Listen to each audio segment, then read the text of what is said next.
This is the Extra Point Podcast from Arizona's family. Well, if you've been following Phoenix Suns basketball for the better part of a decade, probably more than that now, you know the man we're about to talk Suns basketball with.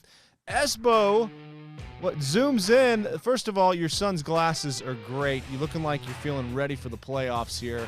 Level of optimism right now with the Phoenix Suns as we get set to embark on a journey for a championship. Well, Mark, first, thanks for having me on the Extra Point. I usually prefer to go for two, but I'll make an exception here. Look, Mark, you kind of know we've known each other throughout the years. I can tend to be a bit of a pessimist. If you follow me on Twitter, you probably think that's an understatement, but this is the most optimistic I have ever been when it comes to a Phoenix Suns team. We are watching something truly special. I know that sounds cliche, but this is something different. We have not experienced this in Phoenix. I vividly remember 92, 93. I remember the 04, 05 and all those 7 seconds or less Suns. I've forgotten the decade prior to this, but that was purposefully. This is something truly special that we are witnessing. It's the culmination of a lot of hard work by Monty Williams, a lot of dedication by Devin Booker. And we've heard culture for the better part of 15 years here in town. This is what true culture looks like. And it's results in the locker room and on the court. Has there been better moments for you watching this team all time than watching Chris Paul in the fourth quarter? Chris Paul in the fourth quarter is a tactician. And it's not necessarily the high-flying dunks that we saw from Amari in 7 seconds or less. It's not the bully ball power basketball that we saw from Charles in the 90s. It's not Steve Nash's flashy passes from 7 seconds or less. It's like a surgeon. Like, I don't want my surgeon to be flashy. I don't want my surgeon to showboat, right? I don't want my surgeon to be really good with the highlights, but not good with when it counts, right? Chris Paul just gets it done. And it's usually that mid-range jumper or that little floater that he gets there in the lane. And it's not what's going to lead the top 10, highlights, but it is a thing of beauty. I appreciate it immensely. And, my coworker and my co-host, Saul Bookman, always says, when it comes to the fourth quarter, if you got CP3 and you got Devin Booker, everything's all right. And Chris Paul proved that night in, night out. So when the Suns acquired Chris Paul, I remember thinking, man, this would have been a really good pickup 5 years ago.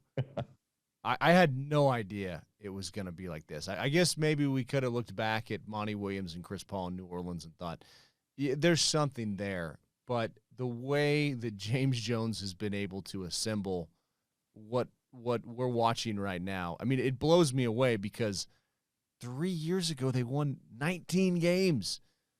Is this the most stunning story, in your opinion, in Arizona sports history? Where does it rank? I mean, it's up there. The 2001 Diamondbacks, I don't think you could qualify as stunning because they bought their way to it. So there was the expectations. I think the only team you can go back and look at and go, it may have been as stunning. Well, there's two in the Suns world. The 76 Suns, who were 41-41 going into the playoffs, and they have this magical run. They get dubbed the Cinderella Suns, and they wind up losing in the finals to Red Auerbach and the Celtics, the vaunted Celtics, but held their own. That kind of put Phoenix on the map, and it was unexpected. The 88 season, it was a 25-game turnaround from the previous year, and they were coming off of, which a lot of people don't remember, the cocaine scandal that almost had the Suns leaving this town. That was surprising. Leaving this town? Wait, I haven't heard this story. Well, I don't mean to slam the brakes. And first of all, it was the 80s. I think everybody had a cocaine scandal in the 80s. Well, that's true. But yeah, what happened there? This involved Walter Davis. It involved a lot of the team's stars. It was to the point where the league was super concerned. And, that's around the time where Jerry Colangelo finally buys the team. He had been involved for years, but he finally bought it.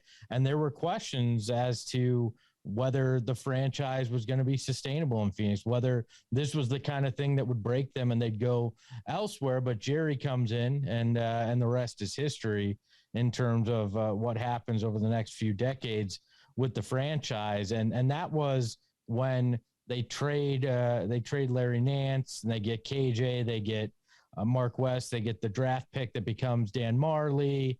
They let Nance go, and then they sign Tom Chambers, who a lot of people know him as a broadcaster now in the younger generations, but he was in '88 the first free agent in NBA history, the first unrestricted free agent in NBA history, and he chose Phoenix, and that set the course for what became Cotton Express with Cotton Fitzsimmons, and then led into those Westfall Barkley years with Marley and KJ as well. So that's a big turning point, right? They go from the basement and these legal issues to a real player in the Western Conference overnight. So that was a bit surprising, but this 3-year transformation after the worst decade in Suns basketball, and I'm not saying that out of anything other than factually, it was the worst decade in Suns basketball, to come out of that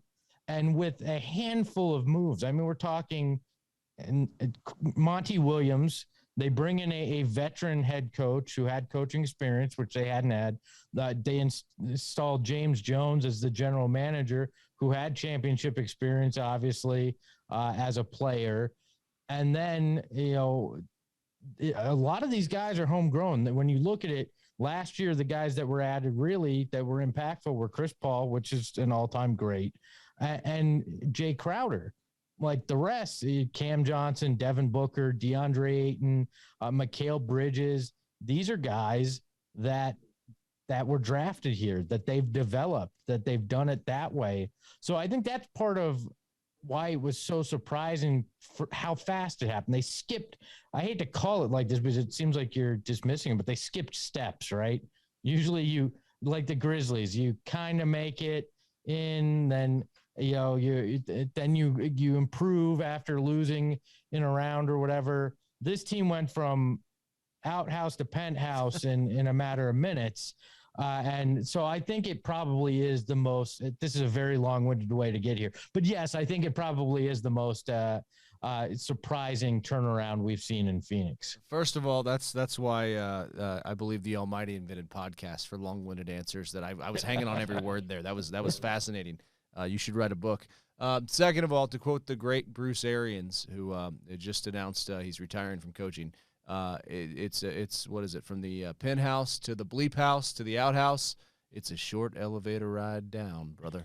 So we got to enjoy this. I mean, how much are you personally enjoying this? A lot. Last summer's run was real. Well, starting with the bubble was really important personally, but last summer's run, I got to enjoy it with my daughter, who was 4 at the time, and that meant the world to me because she started becoming a Suns fan. And as a dad, you remember how we all become indoctrinated in sports as a child. And that run meant a lot to me. And this year I've embraced it. I got lucky enough to be in this new role with PHNX and be covering the team again. And this has just been fantastic, man. It's amazing basketball to watch. It's brought a community that, hasn't had a lot of great moments together over the last 18 months in a way that it reminds me a lot of the Barkley era, where the community just rallied around this whole team and this franchise. And it means it's meant the world to me. I know we're not supposed to say that kind of stuff as media members because, we're supposed to be unbiased, but personally, it's nice to be able to be part of something bigger than yourself. I think that's why we were all drawn to sports. And I feel like this Suns run over the last, like I said, 18 months has really allowed for that. It means a lot.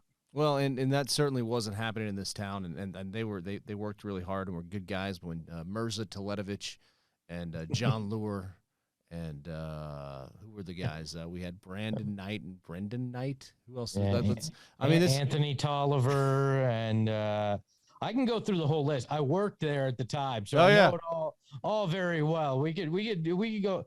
You had Garrett Seiler at one point, and Luke Zeller, and I can keep going if we really want to make people sad like that. I liked your halftime shows because you kind of like dig into the stats and find the one thing that could turn. You know, they are fast break points, man. They're really hammering the pace. I had that lipstick ready for the pig every time at half. So do you remember that time on Twitter where all of the Suns turned at once and ran in the same direction, and it was like a glitch in the Matrix? Yeah, it looked like the video game broke. Yeah. Yep. Oh yeah, and that was what we had to hold on to back then was, oh, well, those moments are entertaining, you know. Well, and that's how you really develop your broadcasting chops, as Vin Scully said, if you can survive a bad season. Right now, as you look at this team and how it's constructed and how it's playing, I mean, should we start planning a championship parade here? Is it I don't want to get overconfident. I don't want the team to get overconfident, but who's beating the Suns? Mark, I believe in a thing called the basketball gods, and I choose not to upset them, to put it mildly. So I personally am not planning any parade down Central quite yet. I have not picked out the spot where the replica Larry O'Brien trophy will go in my home. I am simply going to enjoy this within the back of my mind, realizing that this entire season, in over any 7-game span, the Suns have never lost more than 3 games. And in a 7-game span in the playoffs, you have to lose 4 times to be out. So I feel very, very confident, but I'm not planning anything yet. What about bringing back Trophy Guy? Should we get him back for the playoff run here? You want a fun fact? Oh, I have actually worn the Trophy Guy suit. I have a photo of it on my desk. Back when I worked for the team during the Harlem Shake craze, they wanted us to do a Harlem Shake video, and I knew the Trophy Guy costume. I'd heard a rumor it was still in the building somewhere in a closet, and I said, I will help make this happen if I can wear the Trophy Guy costume. And it happened. And that thing, much crappier than it looked in those commercials. I'm just going to tell you that. And it smelled pretty awful, having been in a closet for all those years. Well, when they rolled him out, I don't know who the actor was that they hired to do that, but so I was freelance at the time, so I got paid by the story. So I was like, I really got to make this Trophy Guy story sing for the Suns Insider show. I must have asked him 19 questions trying to get that perfect sound, and he's probably like, dude, what do you want me to say?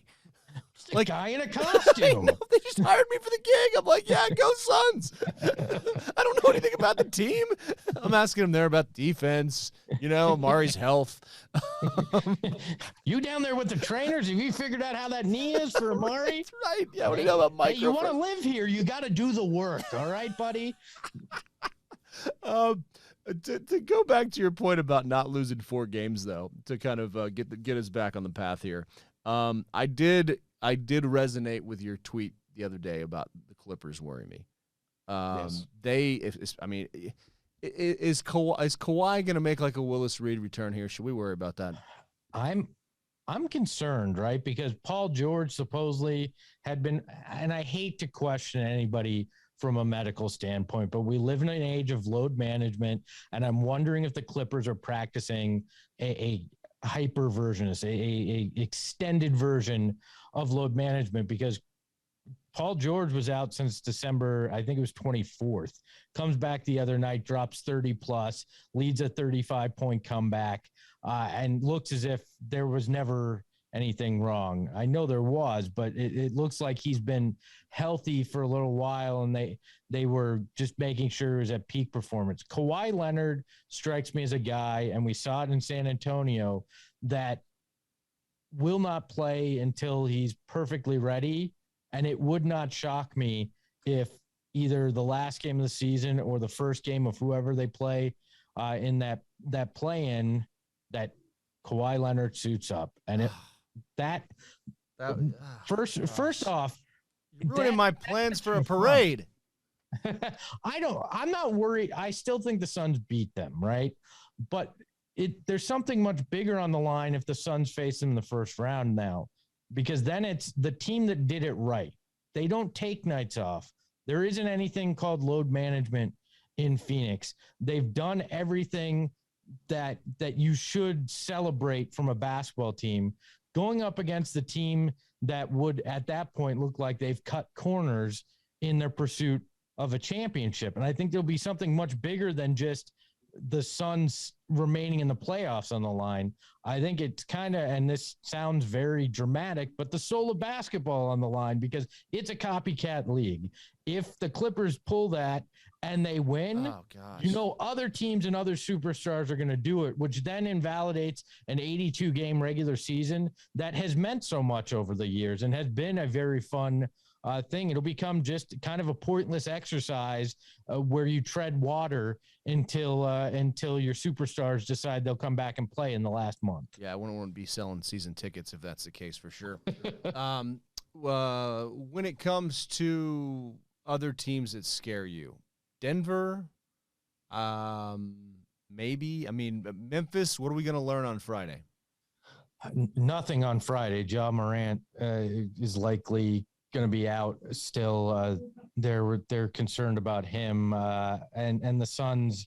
Yeah, they can set the franchise record, but I still feel like they're kind of in a tune-up mode where they're like, yeah, we'll coast a little bit, but then we'll remind everybody why we're the best. So I'm not sure we'll learn a lot, but in terms of who I'm concerned about, the Clippers, as we said, just because they're very physical, I don't want to face them in round one. Real quick, let me jump in there. Reggie Jackson scares me to death. Yes, that guy, when he gets it going, just look out. I mean, it's almost like game over. He's Bill Simmons uses the term irrational confidence guy. Yes. He's the ultimate irrational confidence guy. He'll torch you for 30 somehow, and you're like, okay, I didn't see that coming. And he's like, oh, I did. I knew it was coming, kind of thing. So yeah, he scares me as well. But when I look at it in reality, if the Warriors were truly healthy and they had played a lot of minutes together, they'd scare me, but I'm not overly concerned. Really, for me, it comes back to the Bucks. Like, if you get back to the finals and you face Milwaukee, have you figured out a plausible way to slow down Giannis? You're never going to stop Giannis, but have you come up with a way to slow him down? And if you haven't, you probably await a very similar fate to what you saw last year. Now, I have faith that they made the adjustments that they need to. They added the depth with JaVale McGee and Bismack Biyombo, and maybe even getting Frank Kaminsky back before then. But that's the team I look at and I go, you still have to prove it there. I think they can hold their own against anybody in the West, and it's going to be a murderer's row to get out of the West. But it's the Bucks that still scare me the most. Yeah, but they can build the wall against Giannis and keep him from getting to the cup. And I feel like Biyombo's there for his 6 fouls and to D him up and play physical. So, yeah, that's a great point because that gives me a lot of confidence. Do we want to see the Lakers in the first round? Would it be fun to bury them? And is there any possible chance that all of a sudden Anthony Davis comes back and things are magically – is there a Hollywood ending for the Lakers here? No, unless you look at it as the end of a movie series and this is just the sad way it wraps up. No, I don't think they magically flip some switch. This isn't a Lakers team that's been playing possum all the way to the 11th seed in the West. I'll be impressed if they make it out of the play-in, and if they do, I am not concerned about having to take them on. The Suns beat them last year. They weren't as good. The Suns weren't as good of a team as they are this year, and the Lakers are a worse team. So that does not scare me. Sure, if they're the matchup, great. You get to prove that last year wasn't a fluke, and you get to send that version of the Lakers team back to Cancun and let them enjoy their offseason. So over under on Nikola Jokic fighting campaign again in the playoffs or attempting to slap him. I think it's his brothers that will do it this time after they yelled at him last year. We'll keep an eye on that. at least on the storming onto somewhere they're not supposed to be and slapping an individual if they want to go full Will Smith. Look, I think the Suns are in the Denver Nuggets heads. Yeah. I mean, big time.